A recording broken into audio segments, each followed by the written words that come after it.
মাশাআল্লাহ। দর্শক আপনারা দেখুন কিরম কাব্বির হাসান,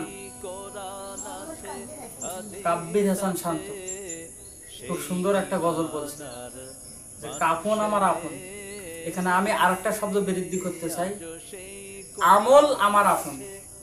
সে বলছে কাফন আমার আপন, আমল আমার আপন। কাফন আমার বলছে আরেকবার,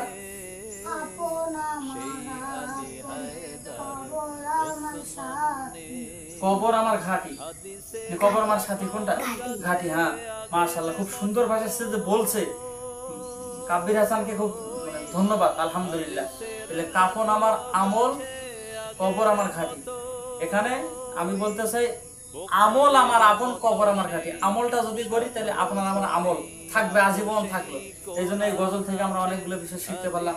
আল্লাহ পাক সবাইকে জানা মানা বোঝা এবং এরকম গজল বা এরকম ছোট বাচ্চাদেরকে আপনারা উৎসাহিত দিবেন ইনশাআল্লাহ।